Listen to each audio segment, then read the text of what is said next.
Cab డ్రైవర్లకి ఉరితాడ్లా తయారైనటువంటి radar system ను తొలగించాలని, అదే విధంగా యాప్ల్లో వచ్చేటటువంటి పర్సంటేజ్ ను పెంచాలని కూడా విశాఖ కలెక్టరేట్ వద్ద పెద్ద ఎత్తున ఆందోళన చేస్తున్నారు. ఇదే అంశానికి సంబంధించి వర్కర్స్ యూనియన్ ఎవరైతే యూనియన్ నేతలు ఉన్నారో వాళ్ళని అడిగి తెలుసుకునే ప్రయత్నం చేద్దాం. మీ ప్రధాన డిమాండ్ ఏంటండి? మేము అడుగుతా ఉంది, ఓలా ఊబర్ రాపిడో మమ్మల్ని అందరినీ పార్ట్నర్స్ అని అంటారు. పార్ట్నర్స్ అనే పేరు మాకు ఇచ్చాం, డ్రైవర్ అని ఇవ్వట్లేదు.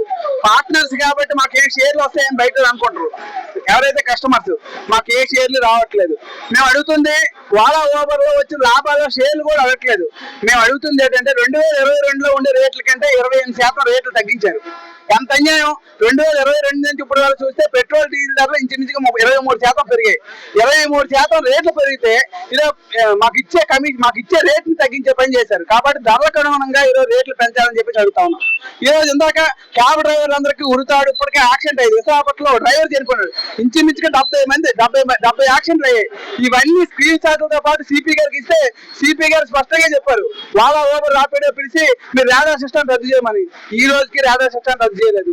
రెండో పక్కన మోటార్ ట్రాన్స్పోర్ట్ చట్టం చెప్తుంది ఏంటి? ఈరోజు మోటార్ ట్రాన్స్పోర్ట్ చట్టం ప్రకారం 135 రూపాయలు చలానాన్ని 1030 చేశారు. అదే చట్టంలో ఓలా కానీ ఊబర్ కానీ రాపిడో కానీ 20% కంటే కమిషన్ తీసుకోకూడదు. ఆ రకంగా 20% కమిషన్ తీసుకొని ట్రిప్ ఇవ్వాలి. మరి దాన్ని అమలు చేయమని చెప్పేసి ఈరోజు అధికారులు మాట్లాడే పరిస్థితి లేదు. అని చట్టం మాత్రం ఓలా ఊబర్ రాపిడోకి ఉపయోగపడదా? మా మీద పెనాల్టీ వేయడం మాత్రం ఉపయోగపడదా? అందుకని అదే చట్టంలో రూల్స్ ఫ్రేమ్ చేసింది. ఆ రూల్స్ కొనగొనగా ఈరోజు రూల్స్ రాష్ట్ర ప్రభుత్వం అమలు చేయమని అడుగుతున్నాం. చివరికి జిల్లా కలెక్టర్ గారిని ఇది 100సారి కలదాం. 100సారి కలిసినా సరే జిల్లా కలెక్టర్ చేతులు తీసే పరిస్థితి ఉంది. నా పరిధిలో లేదు, మేము ఓలా ఊబర్ పిలిస్తే రావట్లేదు మా దగ్గరికి, నేనేమి చేయలేదు, మీరు మినిస్టర్ని కలుసుకోండి అని చెప్పారు. చివరికి ఐటీ మినిస్టర్ని, కార్మిక శాఖ మినిస్టర్ని, ట్రాన్స్పోర్ట్ మినిస్టర్ని ముగ్గురిని కలిసి ఉన్నాం. ఈ ముగ్గురిని కలిస్తే మేము వారం రోజుల్లో రూల్స్ ఫ్రేమ్ చేస్తా అన్నారు. ఈ రోజుకి ఫ్రేమ్ చేసే పరిస్థితి లేదు. మేము ఇప్పుడు దెబ్బతేసుకున్నాం. రేపు భవిష్యత్తులో ఇదే ఎయిర్పోర్ట్ అంటున్నా ఏ మినిస్టర్ విశాఖపట్నం వచ్చినా సరే బయటికి రాకుండా అడ్డుకుంటాం. మొత్తం ఆ క్యాబుల నుండి 4000 క్యాబులు తీసుకొచ్చి అడ్డగా పెడతాం. అటువంటి పరిస్థితి తెచ్చుకోకుండా ధరకు అనుగుణంగా రేట్లు పెంచాలని, రాడార్ సిస్టమ్ రద్దు చేయాలని చెప్పేసి, అక్రమంగా తొలగించిన ఈ రోజు విధుల్లో తీసుకోవాలని చెప్పేసి, ఏదైతే గతంలో క్యాబ్ల తరాలు 8% కమిషన్ తీసుకొని యాప్ గవర్నమెంట్ నిర్వహించాలని చెప్పేసి డిమాండ్ చేస్తున్నాం. లేని పక్షంలో మా ఉద్యమాన్ని ఉధృతం చేయడమే కాదు, మినిస్టర్లు ఇంటి ముందు, ఎమ్మెల్యేలు ఇంటి ముందు, అవసరమైతే మినిస్టర్లు విశాఖపట్నం వచ్చేటప్పుడు అడ్డుకునే పని చేస్తాం. అటువంటి పరిస్థితి తెచ్చుకోవద్దని చెప్పేసి హెచ్చరిస్తాం. ప్రధానంగా మీరు ఎదుర్కొంటున్న సమస్యలు ఏంటి, మీ డిమాండ్? ప్రధానంగా ఇప్పుడు పెరిగిన పెట్రోల్, డీజిల్, గ్యాస్ రేట్లకు అనుగుణంగా రేట్లు పెంచమని అడుగుతున్నాం. పెంచలేదు సరికదా, ఉన్న రేట్లు తగ్గించారు. తగ్గించిన రేట్లు పెంచుకుంటున్నాయి.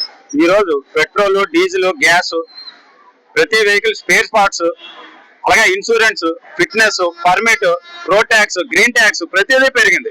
కానీ ఓలా ఊబర్ రాపిడోలో తిరిగే డ్రైవర్ల యొక్క ఆదాయం అనేది తగ్గింది. ప్రధానంగా ఈరోజు ప్రతి ఒక్క డ్రైవర్ ఉదయం అనగా వచ్చి రాత్రి వరకు కష్టపడితే రోజుకి 100 రూపాయలు కూడా ఇంటికి తీసుకెళ్లేని పరిస్థితి ఉంది. కారు ఈఎంఐలు కట్టాలంటే ప్రతి ఒక్క డ్రైవర్ కూడా అప్పులు చేసి కట్టవలసి వస్తుంది. ఇప్పటికే ఒక 2 డ్రైవర్లు ఈఎంఐలు కట్టలేక సూసైడ్ చేసుకోవడం కూడా జరిగింది. ఈ పరిస్థితి డ్రైవర్ల యొక్క పరిస్థితి చాలా దారుణంగా ఉంది. దీన్ని దృష్టిలో పెట్టుకొని ఊబర్, ర్యాపిడో యాజమాన్యాలు రేట్లు పెంచాలని మేము అడుగుతున్నాం. ఇప్పటికే ఓలా వాళ్ళు మొన్న 1వ తారీఖు నుంచి ఎయిర్పోర్ట్ లో పూర్తి స్థాయిలో స్ట్రైక్ చేసాం. ఓలా వాళ్ళు చర్చలకు వచ్చారు. ఓలా వాళ్ళు కొంత రేట్లనే పెంచడం జరిగింది.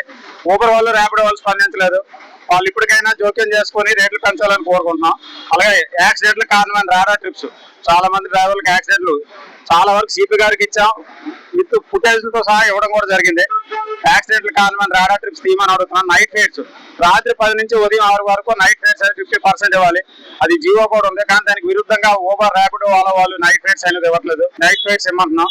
అలాగే 2015 నుంచి కూడా మేము ఈ ఓలా, ఊబర్, ర్యాపిడోలో జీవనాన్ని కొనసాగిస్తున్నాం. అయితే ఊబర్ వాళ్ళు చాలా మంది చిన్న కారణాల చేత కస్టమర్ ఏదైనా కంప్లైంట్ పెడితే ఆ కంప్లైంట్ ఆధారంగా అకౌంట్లను పూర్తిగా బ్లాక్ చేస్తున్నారు. ఊబర్ లో తిరగడానికి లేకుండా, ఆ లైసెన్స్ మీద ఇంకోసారి ఇంకా ఓలాలో కానీ ఊబర్ లో కానీ డ్రైవ్ చేయడానికి అవకాశం లేకుండా, మరి వాళ్ళ మీద బేస్ అయ్యి 14 లక్షలు పెట్టుబడి పెట్టి కార్లు కొంటున్నాం. కస్టమర్ కంప్లైంట్ బేస్ చేసుకుని అకౌంట్ ఆపడం అనేది కరెక్ట్ కాదు. ఏదైతే చిన్న కారణాల చేత అకౌంట్ ఆపారో అకౌంట్లన్నీ కూడా ఆన్ చేయాలని చెప్తున్నాం. ఇప్పటికైనా ఊబర్, ర్యాపిడో యాజమాన్యాలు జోక్యం చేసుకుని సమస్యలు పరిష్కారం చేస్తారని కోరుకుంటున్నాం.